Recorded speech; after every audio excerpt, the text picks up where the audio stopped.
요즘 시대에는 하루가 멀다 하고 최신 신조어들이 막 등장하고 있습니다. 근데 최근에 새롭게 등장하는 신조어 가운데 무민 세대라고 하는 신조어가 있습니다. 여러분 들어보셨나요?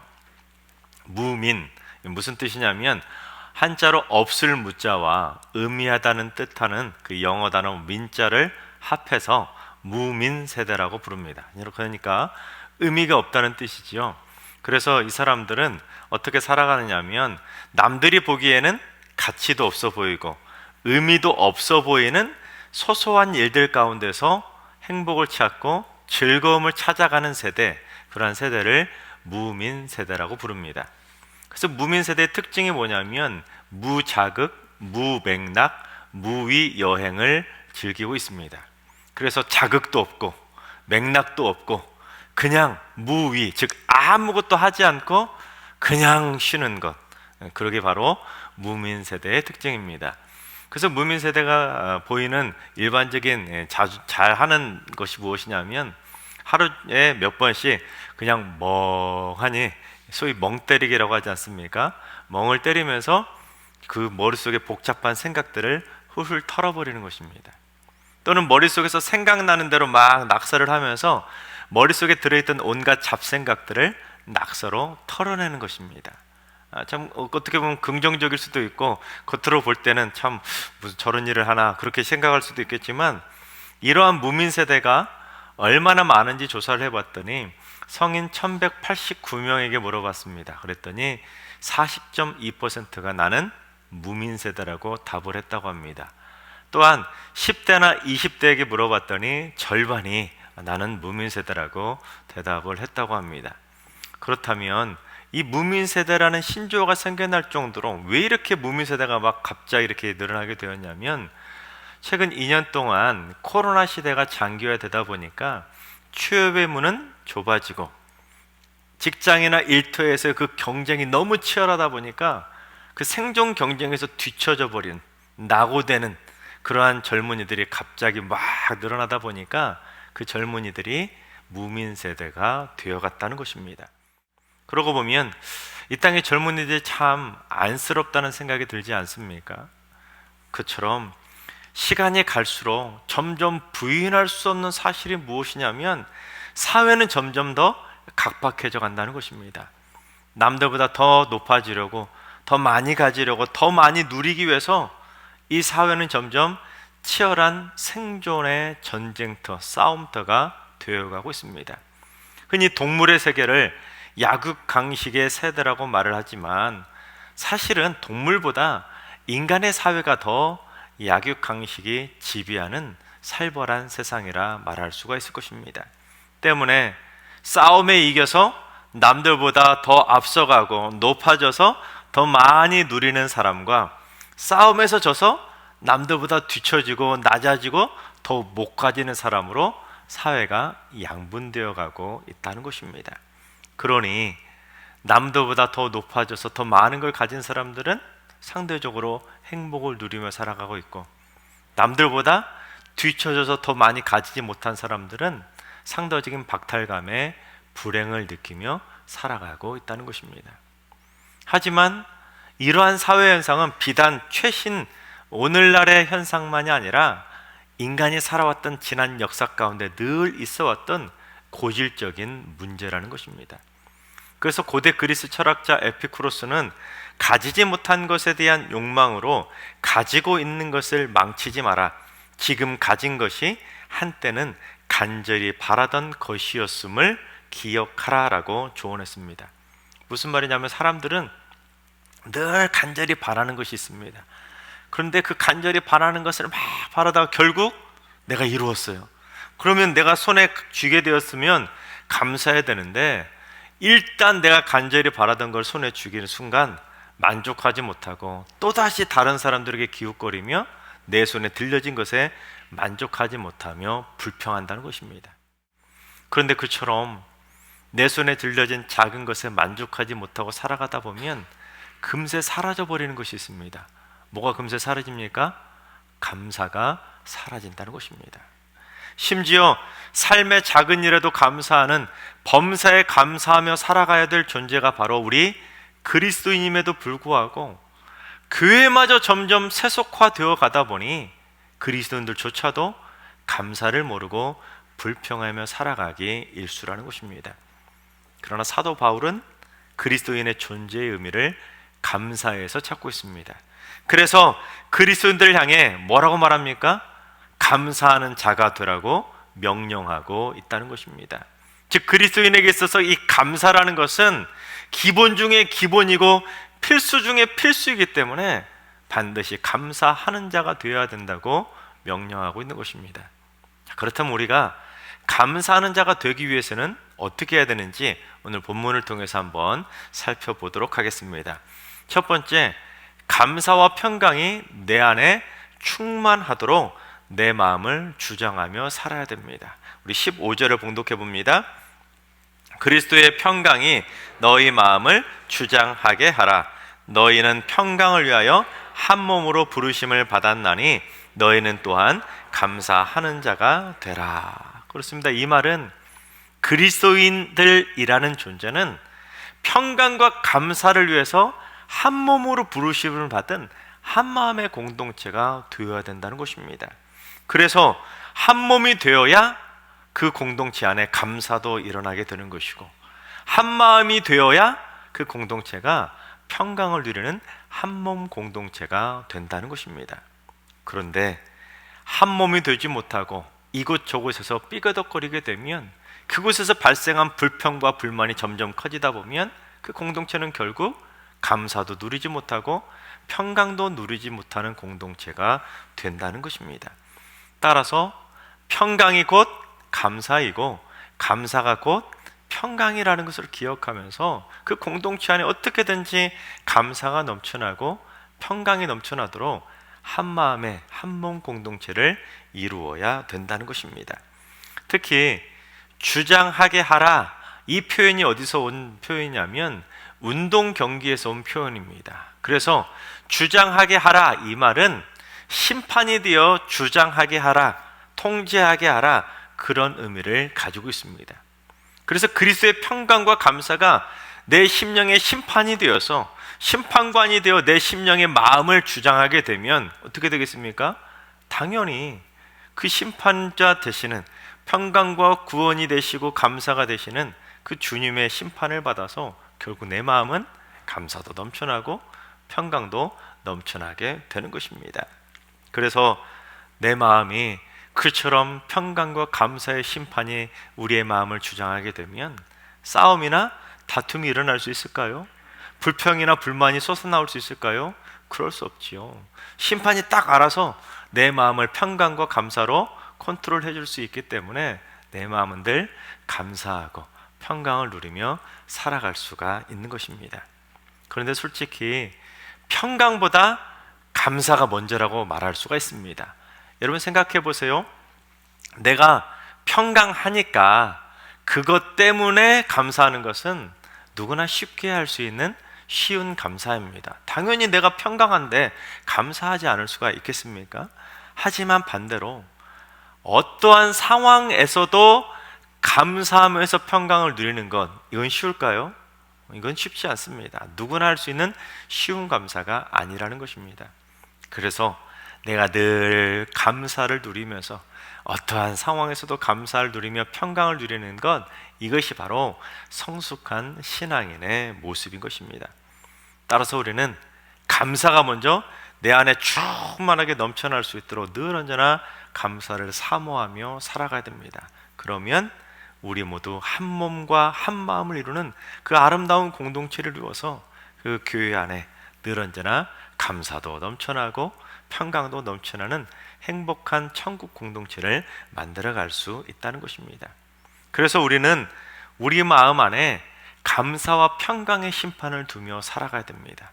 그래서 만약에 내 심령 안에 어떠한 갈등이나 문제거리가 막 생겨나고 불평거리, 불만거리, 걱정거리, 염려거리가 막 솟아오게 되면 그 심판을 향해 타임아웃을 요청하고 그 평강과 감사의 심판이 내 마음을 다스리도록, 내 마음을 주장하도록 해줘야 됩니다. 그러면 심판이 어떻게 하겠습니까? 내 마음에서 막 올라오는 그 부정적인 감정을 잘 통제해서 내가 감사할 수 있도록, 평강을 누릴 수 있도록 내 마음을 통제해 주게 된다는 것입니다. 그런데 그 감사와 평강의 심판이 누구입니까? 바로 예수 그리스도라는 것입니다. 예수 그리스도께서 내 마음을 주장해 주시는 감사와 평강의 심판이 되어 주시면 우리의 삶이 늘 언제나 주님이 원하시는 감사의 삶, 평강의 삶을 살아가게 된다는 것입니다. 그래서 만약에 우리의 안에 예수님께서 임하시면 어떻게 하시겠습니까? 아무개야 감사를 버리고 불평하며 살거라. 아무개야 참지 말고 싸워야 하느니라. 아무개야 평강은 내팽개치고 불만 가득 섞인 삶을 살아가야 되느니라. 예수님께서 그렇게 심판을 하시겠습니까? 아니죠. 정반대입니다. 우리가 어떠한 상황에 처했을지라도 주님께서 우리의 심판이 되어 주신다면 그래도 참아야 되느니라, 그래도 감사해야 돼, 그래도 평강해야 돼 하고 우리의 마음이 어긋나지 않도록 주님이 원하시는 바른 길로 인도해 주시는 것입니다. 그런데 우리가 그 예수님의 심판을 거부해버리고 내 마음대로 막 살아가게 되면 어떻게 되겠습니까? 내 마음대로 불평하고 내 마음대로 고집 부리고 그렇게 살아가다 보면 우리의 심판이 되시는 주님으로부터 옐로 카드를 받게 된다는 것입니다. 그럼에도 불구하고 정신 못 차리고 끝끝내 불평하고 원망하게 되면 결국에는 레드 카드를 받을 수도 있다는 것입니다. 여러분, 우리 주위에 예수를 믿음에도 불구하고 레드 카드 받고 옐로 카드 받아서 주님의 꾸지람을 받을 만한 그러한 삶을 살아가는 영혼들이 얼마나 많이 있습니까? 그래서 우리는 우리의 마음에 어떻게든지 감사와 평강이 충만해야 하나님께도 온전한 마음으로 기쁨으로 감사하며 살아갈 수 있는 것이고 다른 사람에게도 감사를 전하는 삶을 살아갈 수 있는 것입니다. 예일대학교의 예로우 더넴 교수가 4세부터 8세까지의 그 어린 아이들을 데리고 감사에 관한 실험을 했습니다. 그 어린 아이들을 실험실로 초청한 다음에 실험실로 온 아이들에게 스티커북이나 아이들 손 같은 데 바르는 그 판박이 스티커 있지 않습니까? 그런 선물들을 아이들에게 주었습니다. 그런데 한 그룹의 아이들에게는 그 선물을 주는 이유를 뭐라고 말했냐면, 너희들이 이곳에 이 실험실에 와준 것에 대해서 고마워서 그 보답으로 이 선물을 주는 거야 하고 그 선물을 나눠준 것입니다. 그러니까 일종의 실험에 참가해준 대가성 선물을 주었다고 말을 해준 거나 마찬가지입니다. 반면 다른 한 그룹의 아이들에게는 이 선물은 무엇 때문에 주는 것이냐면, 어떤 친구가 자기가 좋아하는 장난감을 다른 친구들과 나누고 싶어 해서 그 친구의 선물을 전해주는 것이라고 설명을 한 것입니다. 즉 대가성으로 받은 선물이 아니라 이쪽에 있는 그룹의 아이들은 어때요? 친구가 나눠주는 진짜 선물을 받았다고 생각한 것입니다. 그런 다음에 이 아이들 다 섞어서 게임을 한 다음에 이 아이들에게 별 모양의 사탕 10개씩을 나눠줍니다. 별 모양의 사탕 10개를 나눠주면서 뭐라고 했냐면, 너희들이 이 사탕을 혼자서 다 먹어도 되고 친구들하고 나눠 먹어도 된다라고 말을 해준 것입니다. 자, 그러자 어떤 일이 벌어졌을 것 같습니까? 대가성으로 선물을 받았다고 들었던 그 아이들은 자신들이 받은 그 10개의 별 모양 사탕을 친구들과 나누지 않고 거의 다 혼자서 먹더라는 것입니다. 하지만 다른 친구가 선물로 주었다고 들었던 아이들은 자기도 그 선물을 기꺼이 그 사탕을 친구들과 나누어 먹더라는 것입니다. 이를 통해 더넴 교수는 아무리 어린 아이들일지라도 조금이나마 그 마음에 감사를 느끼면 나도 다른 사람에게 뭔가라도 해주고 싶어하는 감사의 마음, 그 감사의 감정이 싹트게 된다는 것을 발견하게 된 것입니다. 하지만 그건 말 그대로 어린 아이와 같은 수준의 감사인 것이고, 좀 더 성숙하고 좀 더 성장해서 매사에 감사하며 살아가는 사람들을 연구해 봤더니 이 사람들은 누군가로부터 뭘 받았기 때문에 감사하는 것이 아니라 받았든 받지 못했든 이 사람들은 늘 언제나 감사하며 나누고 베풀며 살아가더라는 것입니다. 그래서 그들은 자신이 설령 아무것도 받지 않아서도 늘 언제나 감사가 끊이지 않으니 감사를 잃지 않고 살아가더라는 것입니다. 그래서 더넴 교수는 진정한 감사라는 것은 너가 나의 등을 긁어줬기 때문에 나도 너의 등을 긁어줄게 하는 기브앤테이크가 절대로 아니라고 단언합니다. 진정한 감사는 내가 받은 것에 따라 내 마음이 달라지거나 내가 무언가를 받았다고 해서 감사하는 건 진정한 감사가 아니라는 것입니다. 진정한 감사는 내가 받았든 안 받았든 우리 안에 그 감사의 마음이 넘쳐나서 아낌없이 베풀며 살아가는 삶, 그게 진정한 감사의 삶이라는 것입니다.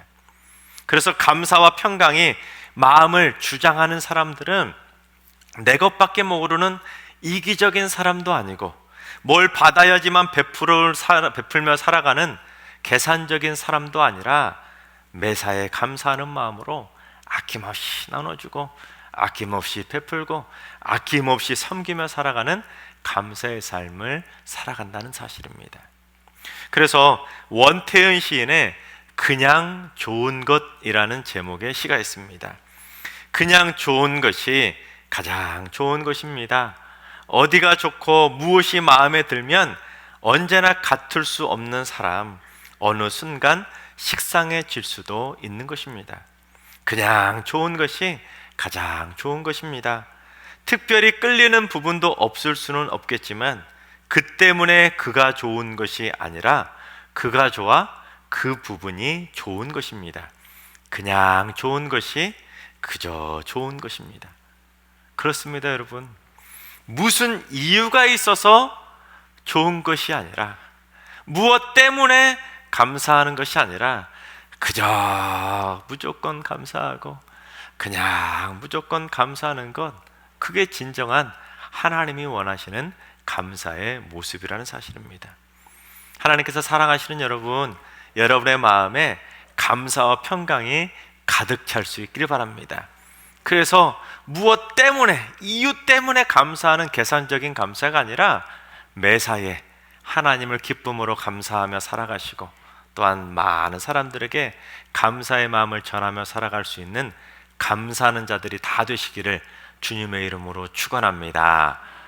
두 번째는 성경 말씀이 우리 속에 풍성히 거하는 삶을 살아야 됩니다. 16절을 봉독합니다. 그리스도의 말씀이 너희 속에 풍성히 거하여 모든 지혜로 피차 가르치며 권면하고 시와 찬송과 신령한 노래를 부르며 감사하는 마음으로 하나님을 찬양하고. 여러분, 이 16절에서 그리스도의 말씀이라고 번역된 이 헬라어 구절이 뭐라고 되어 있냐면 홀 로고스 투 크리스토입니다.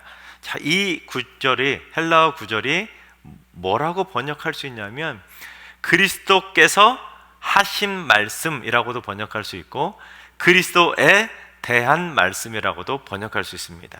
자, 그렇다면 그리스도께서 하신 말씀 그리고 그리스도에 대한 말씀이 합해진 책이 무엇입니까? 바로 성경 말씀이라는 것입니다. 즉 성경 말씀이 우리 안에 풍성하게 거해야 성경에 기록된 말씀대로 범사에 감사하며 살아갈 수가 있다는 것입니다. 또한 내 안에 성경 말씀이 가득한 상태로 살아가다 보면 우리 주위에 감사를 잃어버리고 평강을 잃어버린 사람들에게 하나님의 그 성경 말씀을 가르쳐주고 성경 말씀으로 권면도 해주면서 그들이 잃어버렸던 감사를 되찾고 평강을 되찾을 수 있도록 축복의 통로 역할을 감당할 수 있다는 것입니다. 또한 내 안에 성경 말씀이 가득하게 되면 사도 바울이 말한 것처럼 시와 찬양과 그 신령한 노래로 하나님께 찬송을 부르면서 행복한 진정한 감사 예배자로 살아갈 수가 있다는 것입니다. 그렇습니다. 우리 안에 성경 말씀이 가득 찬 상태로 하나님을 찬양하는 거하고 성경 말씀이 없는 상태로 찬양하는 거하고는 천지 차이입니다. 성경 말씀이 없는 상태로 찬양하는 것은 가식적인 찬양에 불과하는 것이고 또한 성경 말씀이 없는 상태에서 찬양하는 것은 입만 뻐끔거리는 그러한 립싱크에 불과한 것입니다. 따라서 우리는 우리의 마음에 감사와 평강이 가득 차고 성경 말씀이 가득 찰 수 있도록 성경 말씀이 우리 심령에 거하는 삶을 살아가야 우리는 삶의 모든 것들 매사에 천국을 경험하는 행복한 삶을 살아갈 수가 있는 것입니다. 그처럼 우리 안에 감사도 넘쳐나고 평강도 넘쳐나고 성경 말씀도 넘쳐나면 어떻게 우리가 하나님께 은혜로운 예배를 드리지 않을 수가 있겠습니까? 그런데 반대로 내 마음이 감사와 평강이 주장하는 것이 아니라 불평과 원망이 내 마음을 주장하고 또한 내 안에 하나님의 그 성경 말씀이 충만하게 거하는 것이 아니라 내 안에 세상의 온갖 잡생각들이 머릿속에 가득 채워져 있다면 어떻게 그가 감사하고 평강을 누리며 살아갈 수가 있겠습니까? 그런 상태에서는 매사에 천국을 경험하는 것이 아니라 지옥을 경험하며 살아갈 수밖에 없는 것입니다. 그러니 심지어 예배를 드리러 와서까지도 감사하지 못하고 예배당 안에서조차도 평강을 누리지 못하고 예배 드리면서조차도 불평하며 원망하며 예배를 드리는 모습이 된다는 것입니다. 하나님께서 사랑하시는 여러분, 여러분의 심령 안에 감사와 평강뿐 아니라 성경 말씀이 충만해질 수 있길 바랍니다. 그래서 여러분 삶의 매 순간순간마다 성경 말씀대로 범사에 감사하며 살아가는 진정한 감사하는 자들이 다 되시기를 주님의 이름으로 축원합니다. 세 번째는 무엇을 하든지 주 예수의 이름을 걸고 살아야 됩니다. 우리 17절을 봉독합니다. 또 무엇을 하든지 말에나 일에나 다 주 예수의 이름으로 하고 그를 힘입어 하나님 아버지께 감사하라. 무슨 일을 하든지 무슨 말을 하든지 예수님의 이름을 걸고 살아야 된다는 것입니다. 여러분, 우리가 예수님의 이름을 걸고 살아가는데 욕을 할 수 있겠습니까? 예수님의 이름을 걸고 말을 하는데 험한 말이나 저속한 말을 할 수가 있겠습니까? 예수님의 이름을 걸고 행동하는데 하나님 보시기에 사람들 보기에 부끄러운 행동을 할 수 있을까요? 절대로 할 수가 없는 것입니다. 우리가 늘 언제나 말을 할 때나 행동을 할 때나 삶의 매 순간순간 예수님의 이름을 걸고 살면 부끄럽지 않고 하나님의 기쁨 되는 삶을 살아갈 수가 있는 것입니다. 그렇게 살기 위해서는 어찌됐든 우리의 시선이 먼저 달라져야 됩니다. 우리가 세상의 모든 것들을 어떠한 눈으로 바라보느냐에 따라서 그 모든 것들이 해석이 달라지고 결과도 달라지기 때문입니다. 그래서 프랑스 소설가인 마르셀 프루스트는 진정한 발견은 새로운 풍경을 찾는 것이 아니라 새로운 시각으로 보는 것이라고 말했습니다. 그렇습니다. 매사에 이기적이고 옹졸한 내 시각으로 모든 것들을 바라보게 되면 매사에 불평이고 매사에 불만만 가득한 삶을 살아가게 되는 것입니다.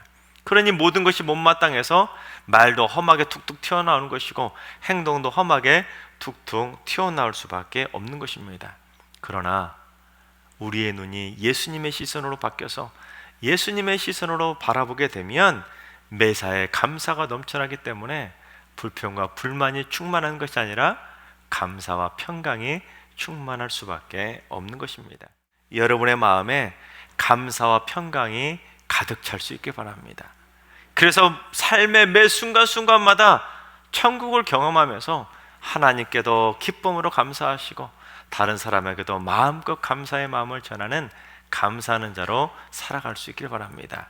또한 여러분 모두 다 무엇을 하든지 무슨 말을 하든지 예수 그리스도 이름을 걸고 살아가시고 여러분의 심령에 성경 말씀이 가득 참으로 말미암아 하나님이 진정으로 원하시는 감사하는 자로 살아가게 되시기를 주님의 이름으로 축원합니다.